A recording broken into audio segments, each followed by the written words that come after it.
नमस्कार, आप देख रहे हैं 7 टीवी भारतवर्ष। आज की खबरों में हम बात करेंगे उत्तर प्रदेश की। वक्फ बिल को लेकर पहले ही कई मुस्लिम संगठनों में असंतोष था, लेकिन आरएलडी के समर्थन के बाद अब पार्टी के भीतर भी विरोध के स्वर उठने लगे हैं। बिहार के मुख्यमंत्री नीतीश कुमार की पार्टी जेडीयू के वक्फ बिल को समर्थन के बाद पार्टी के कई मुस्लिम नेताओं ने भी इस्तीफा दे दिया था। वक्फ बिल पर अब आरएलडी में भी खलबली मच गई है। प्रदेश महासचिव ने छोड़ दी पार्टी, कहा जयंत चौधरी भटक चुके हैं। राष्ट्रीय लोकदल आरएलडी के प्रदेश महासचिव साहजेब रिजवी ने वक्फ बिल पर पार्टी के समर्थन से नाराज होकर अपने पद से इस्तीफा दे दिया। उन्होंने एक वीडियो जारी कर यह घोषणा की और पार्टी अध्यक्ष जयंत चौधरी पर तीखे हमले किए और कहा कि वह भटक चुके हैं। साहजेब रिजवी ने कहा कि मुसलमानों ने पूरे दिल से जयंत चौधरी को समर्थन दिया था, लेकिन उन्होंने समुदाय के साथ न्याय नहीं किया। उन्होंने आरोप लगाया कि जयंत चौधरी सेकुलरिज्म के मार्ग से भटक चुके हैं और अब उनकी नीतियां समुदाय के हितों के विपरीत हैं। अपने बयान में उन्होंने कहा,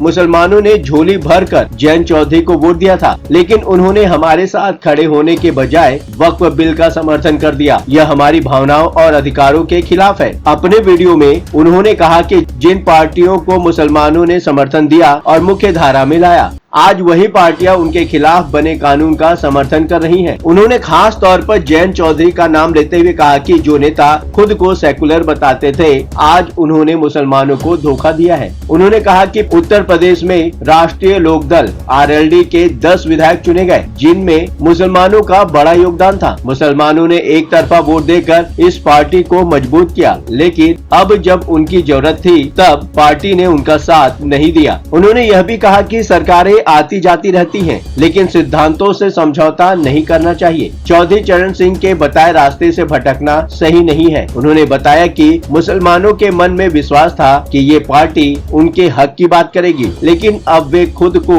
ठगा हुआ महसूस कर रहे हैं। उन्होंने नीतीश कुमार, चंद्रबाबू नायडू और पप्पू यादव जैसे नेताओं पर भी निशाना साधते हुए कहा कि ये नेता खुद को सेक्युलर बताते हैं, लेकिन जब मुसलमानों को जरूरत पड़ती है तब चुप्पी साध लेते हैं। उन्होंने इस नए कानून का विरोध किया और कहा कि इससे समाज में भाईचारा खत्म होगा, जो देश के लिए सही नहीं है। अंत में उन्होंने राष्ट्रीय लोकदल से इस्तीफा देने की घोषणा की और कहा कि अगर कोई पार्टी अपने साथ न खड़ी हो तो उसे छोड़ देना ही बेहतर है। उन्होंने मुसलमानों से भी अपील की कि वे चुनाव के समय अपने फैसले सोच समझ कर लें और ऐसे लोगों पर भरोसा न करें जो उनके साथ धोखा करते हैं। बता दें कि वक्फ बिल को लेकर पहले से ही कई मुस्लिम संगठनों में असंतोष था, लेकिन आरएलडी के समर्थन के बाद अब पार्टी के भीतर भी विरोध के स्वर उठने लगे हैं। बिहार के मुख्यमंत्री नीतीश कुमार की पार्टी जेडीयू के वक्फ बिल को समर्थन देने के बाद पार्टी के मुस्लिम नेताओं ने भी इस्तीफा दे दिया था। तबरेज सिद्दीकी, जो खुद को जेडीयू के अल्पसंख्यक प्रकोष्ठ का प्रदेश महासचिव बताते हैं, ने इस्तीफा दे दिया। इससे पहले पूर्वी चंपारण के मोहम्मद कासिम अंसारी और जमुई के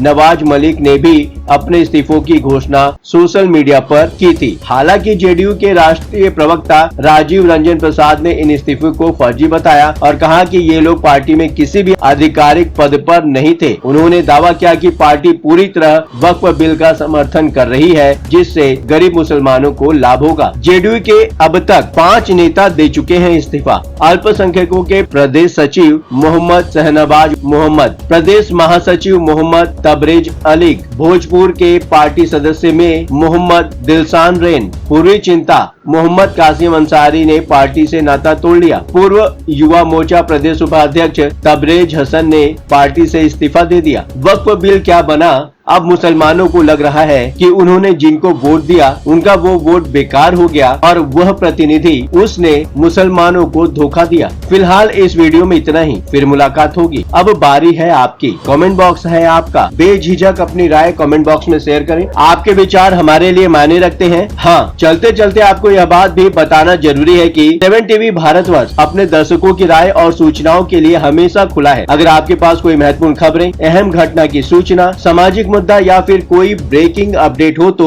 वीडियो में दिए गए नंबर पर व्हाट्सएप द्वारा आप हमसे संपर्क कर सकते हैं। अब आपकी बात नहीं रहेगी अनसुनी। 7 टीवी भारतवर्ष आपकी बातों को सुनेगा, आपके मुद्दों को उठाएगा, बनेगा आपकी आवाज। 7 टीवी भारतवर्ष के सभी दर्शकों से निवेदन है कि इस चैनल को फॉलो करें, सब्सक्राइब करके नोटिफिकेशन नोटिफिकेशन के लिए बेल आइकन को दबाएं। 7 टीवी भारतवर्ष के परिवार का हिस्सा बने। लगातार खबरों के लिए बने रहिए 7 टीवी भारतवर्ष के साथ।